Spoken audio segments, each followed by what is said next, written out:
जय हिंद दोस्तों। आज क्लास 6 के साइंस का अध्याय नंबर 6 पदार्थों में परिवर्तन को पढ़ने वाले हैं कि किस तरह पदार्थ में परिवर्तन हो जाता है। जैसे जल को हम कैसे ठोस बना सकते हैं, कैसे फिर वाष्प बना सकते हैं, तो किस तरह से पदार्थ में परिवर्तन होता है, इनको हम पढ़ेंगे।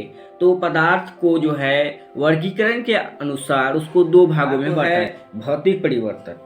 भौतिक परिवर्तन में होने वाले परिवर्तन, जिसमें पदार्थ के रंग, रूप, आकार, परिमाप में ही परिवर्तन होता है, कोई अन्य पदार्थ में नहीं बदलता। कुछ पदार्थ को पूर्व अवस्था में ला सकते हैं, जैसे बर्फ का जमना, उसको फिर बर्फ अगर जम गया है तो फिर उसको द्रव में ला सकते, और जैसे गीले कपड़े से सूखा कपड़ा और फिर सूखे कपड़े से हम गीला कपड़ा बना सकते हैं।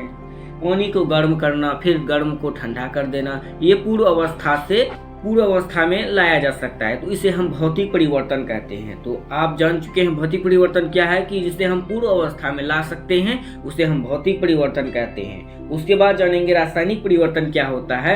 रासायनिक परिवर्तन में नए पदार्थ बनते हैं, कोई नया पदार्थ बनता है रासायनिक परिवर्तन में। जैसे दूध का दही बनना, दूध से दही बन गया, एक नया परिवर्तन हुआ, और परिणाम के पश्चात पुनः पहले अवस्था में नहीं ला सकते। जैसे दूध का दही बन गया तो दही से हम दूध नहीं बना सकते हैं। और जैसे पेड़ से अगर पत्ती गिर चुका है और उसी पत्ती को फिर पेड़ में नहीं लगाया जा सकता है, तो ये हो गया रासायनिक परिवर्तन। भौतिक परिवर्तन, जिसे हम पुनः उसी अवस्था में ला सकते हैं और जिसमें किसी परिणाम में ज्यादा कुछ अंतर नहीं दिखता है, रूप, रंग, आकार में ही परिवर्तन दिखता है, ये हो गया भौतिक परिवर्तन। और रासायनिक परिवर्तन, जिसमें पूर्व अवस्था में नहीं ला सकते हैं, तो उसे हम रासायनिक परिवर्तन कहते हैं। कोई वस्तु ऐसा भी होता है कि जो किसी दो ही अवस्था में रहता है। जैसे आप ले सकते हैं कपूर जो है ठोस अवस्था में रहता है, उसको द्रव अवस्था में नहीं लाया जा सकता है। जब भी उसे आग में दिया जाता है तो वो गैस का रूप ले लेता है। तो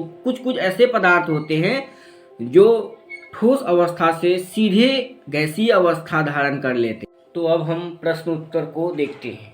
निम्न में से कौन सा पदार्थ ठोस अवस्था से सीधे गैसीय अवस्था में परिवर्तन हो सकता है। तो अभी हम देखे थे कपूर के उदाहरण, तो इनमें से उत्तर हो जाएगा थर्ड ऑप्शन कपूर। बिना उबले हुए अंडे का द्रव गर्मी पाकर बदल जाता है, तो क्या कहलाएगा, ये ठोस कहलाएगा, ठोस बन जाता है। और निम्न में से कौन सा पदार्थ सामान्य रूप से पदार्थ की तीनों अवस्था में पाया जाता है। तो जल जो है तीनों अवस्थाओं में पाया जाता है, ठोस में भी, द्रव में भी और गैस में भी। अब हम क्वेश्चन नंबर 2 को देख लेते हैं। कपड़े से कुर्ता बनाने के बाद क्या कपड़े को पुनः पहली वाली अवस्था में लाया जा सकता है। इस प्रकार के परिवर्तन के 3 अन्य उदाहरण लिखिए। तो इसका उत्तर होगा कि नहीं, कपड़े से कुर्ता जो है नहीं बनाया जा सकता है और इन्हें पुनः वाली अवस्था में नहीं लाया जा सकता है। इसके 3 उदाहरण देखिए।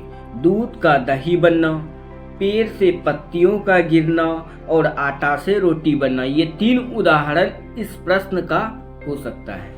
उसके बाद तीसरा नंबर है, रात्रि में सीमेंट की एक बोरी को खुले मैदान में रखी हुई थी। वर्षा के कारण भीग जाने के बाद अगले दिन तेज धूप निकलती है, सीमेंट कड़ा हो जाता है। क्या सीमेंट को पहली वाली स्थिति में प्राप्त कर सकते हैं। तो इसका उत्तर होगा नहीं, सीमेंट को पहली वाली स्थिति में प्राप्त नहीं कर सकते हैं, क्योंकि सीमेंट एक ऐसा पदार्थ है जो कि भीग जाने के बाद ठोस अवस्था में बदल जाता है, तो उसे फिर से उसी अवस्था में हम नहीं प्राप्त कर सकते हैं। उसके बाद चौथा क्वेश्चन है, आगे दिए गए तालिका में कुछ परिवर्तन दिए गए हैं, प्रत्येक परिवर्तन के सामने रिक्त स्थान में लिखिए कि वह परिवर्तन के बाद पूर्व अवस्था में लाया जा सकता है या नहीं। तो हम देखेंगे कि जो पूर्व अवस्था में ला सकता है उसको टिक लगाएंगे, जो नहीं ला सकता है उसको नहीं लगाएंगे। हम देखेंगे जैसे लकड़ी के टुकड़े चीरना, तो अगर हम लकड़ी को चीर दिए हैं तो फिर से उसी लकड़ी को जुड़ा नहीं सकते, तो ये पूर्व अवस्था में लाया नहीं जा सकता है। उसके बाद आइसक्रीम का पिघलना, जो आइसक्रीम पिघल चुका है फिर उसको आइसक्रीम को ठोस बना सकते हैं, इसका उत्तर होगा हाँ। नमक का जल में घुलना, नमक का जो है जल में अगर घुल गया है तो उसको वाष्पीकरण के द्वारा फिर से हम नमक प्राप्त कर सकते हैं, इसका उत्तर हो जाएगा हाँ। उसके बाद दही का दूध में बदलना, दही का दूध में बदलना यह एक रासायनिक परिवर्तन है, इसे पूर्व अवस्था में नहीं लाया जा सकता। इसका उत्तर होगा नहीं। बर्फ का जल में बदलना, तो ये एक भौतिक परिवर्तन है, इसे हम फिर से प्राप्त कर सकते हैं। इसका उत्तर होगा हाँ। फूल का खिलना, फूल जो खिल गया है फिर मुरझा सकता है, फिर खिल सकता है, तो ये एक भौतिक परिवर्तन है। इसका उत्तर होगा हाँ। उसके बाद कली का निकलना, ये जो कली होता है छोटा सा कली जब फूल बन जाता है तो फिर उसको फूल को कली हम नहीं बना सकते। इसका उत्तर होगा नहीं। पेड़ से पत्ती का गिरना, ये एक रासायनिक परिवर्तन, जब पेड़ से पत्ती गिर चुका है फिर उस पत्ती को पेड़ में नहीं लगा सकते। अब क्वेश्चन नंबर 5 है कि गाड़ी के पहिए में लोहे की रिम को गर्म करके पहिए में लगाया जाता है।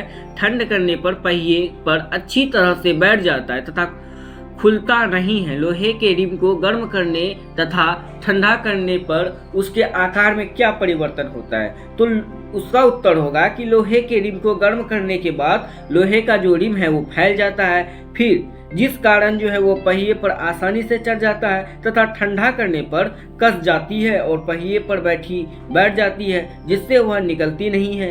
गर्म करने पर लोहे का जो रिम है फैल जाता है और ठंड में वो सिकुड़ जाता है।